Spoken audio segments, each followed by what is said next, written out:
இங்க கௌரின்ற பொண்ணு காலேஜ் படிச்சிட்டு இருப்பா. அவங்க அப்பா ஒரு பியூனா ஒர்க் பண்ணிட்டு இருப்பாரு. இப்ப அந்த பொண்ணு காலேஜ் போகும்போது அங்க இருக்க ஒரு தாத்தா சனிக்கிழமை கூட காலேஜ் இருக்கான்னு சொல்லிட்டு கேட்குறாரு. எங்க காலேஜ் சனிக்கிழமை கூட இருக்குன்னு சொல்லிட்டு இப்ப அந்த பொண்ணுமே வேண்டா விருப்பக்கு சொல்லிட்டு போறா. இந்த பொண்ணு ஏன் இவ்வளவு வித்தியாசமா பேசுறான்னு சொல்லிட்டு அவரும் ஒரு மாதிரி பாக்குறாரு. அன்னைக்கு நைட் எல்லாரும் தூங்கிட்டு இருக்கும்போது வீட்டுக்குள்ள ஏதோ தட்டுற மாதிரி சவுண்டு கேட்குது. பார்த்தா அந்த சவுண்டு ஒரு மூடி வச்சிருந்த கபோர்ட்குள்ள இருந்து தான் வந்திருக்கும். கௌரியோட அப்பாவுமே உள்ள என்ன இருக்குமோன்னு சொல்லிட்டு பயந்துகிட்டே ஓப்பன் பண்ணி பாக்குறாரு. பார்த்தா கௌரி தான் உள்ள பயந்து போய் தூங்கிட்டு இருக்கா. பொண்ணுக்கு என்னாச்சுன்னு சொல்லிட்டு அவருமே ரொம்ப பதட்டத்தோட ஹாஸ்பிட்டலுக்கு கூப்பிட்டு போய் காட்டுறாரு. அந்த ஹாஸ்பிட்டலில் இருக்க டாக்டருமே எப்போ பார்த்தாலும் நர்ஸ் மேலேயே ஒரு கண்ணாவும் இருப்பாரு.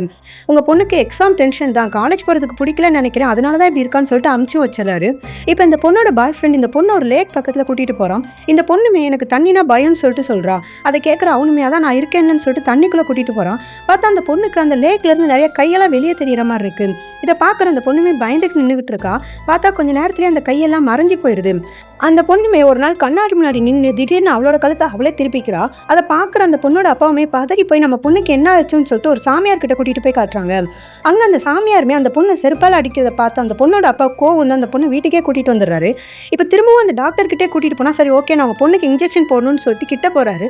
அதை பார்க்குற அந்த பொண்ணுமே நீ எனக்கே இன்ஜெக்ஷன் போட்டுருவியான்னு சொல்லிட்டு டாக்டர் என்கிட்ட தப்பாக நடந்துக்கிறேன்னு சொல்லிட்டு அவங்க அப்பாவை கூப்பிட்டு சொல்லிடுறான். இதனால் அந்த பொண்ணோட அப்பாவுமே அந்த டாக்டரை போட்டு அடிச்சுட்டு அங்கேருந்து பொண்ணை கூப்பிட்டு போயிடுறாரு.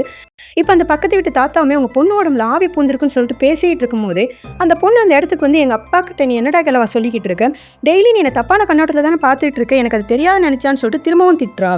பார்த்தா அந்த தாத்தா ஒரு நாள் பஸ்ஸில் போயிட்டு இருக்கும்போது இந்த பொண்ணு பேசுகிற குரல் அந்த தாத்தா கேட்குது. அந்த பஸ்ஸில் இருக்க ஒரு குட்டி பையனை அந்த தாத்தாவை கொடூரமாக சாகடிச்சிடுறான். இப்போ அந்த பொண்ணோட பாய் ஃப்ரெண்டை காட்டுறாங்க. அவன் ஒரு மாணிக்கவன் பொம்மையை சேருவனாக இருப்பான். பார்த்தா அந்த பொம்மை திடீர்னு அசைய ஆரம்பிக்குது. இப்போ அவனுமே கொடூரமான முறையில் இறந்து போயிடுறான். இப்போ அப்படியே அந்த டாக்டரையும் நர்ஸையும் காட்டுறாங்க. பார்த்தா ரெண்டு பேருமே அஃபேரில் இருந்திருப்பாங்க போல. திடீர்னு ரெண்டு பேருமே மாற்றி மாற்றி கையில் கிடைக்கிற பொருளை வச்சு அவங்களே குத்திட்டு செத்து போயிடுறாங்க. இந்த கொலைக்கெல்லாம் காரணம் ஒரு சீரியல் கிளியர் தான் சொல்லிட்டு நியூஸில் ஓடிக்கிட்டு இருக்கும். இப்போ அந்த பொண்ணுமே இதெல்லாம் நான் தான் பண்ணேன்னு சொல்லிட்டு ரொம்ப டீட்டெயிலாக சொல்லிக்கிட்டு இருக்கான். இதை பார்க்குற அந்த பொண்ணோட அப்பாவுமே பதறி போய் போலீஸ் ஸ்டேஷனில் போய் கம்ப்ளைண்ட் பண்ணுறாரு.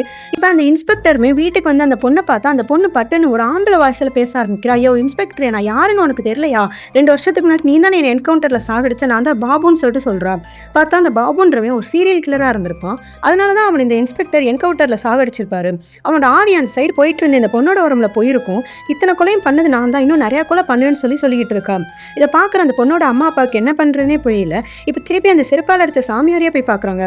அவருமே அந்த பொண்ணோட உடம்புல இருக்க சீரியல் கில்லரை பற்றி அந்த பொண்ணு உங்கள் உடம்புலேயே வச்சு தான் கொல்லணும் அப்படின்னு சொல்லிடுறாரு. இதனால் அந்த பொண்ணோட பேரண்ட்ஸுமே வேறு வழி இல்லாமல் அந்த பொண்ணு பேசிகிட்டு இருக்கும்போது அவளோட அம்மாவும் அப்பாவும் ஒரு கெரோசினை ஊற்றி அந்த பொண்ணை கொளுத்திடுறாங்க. பார்த்தா கொஞ்ச நேரத்தில் அந்த பொண்ணு கத்துற சவுண்டுக்கு வெளியே வரைக்கும் கேட்க ஆரம்பிக்குது.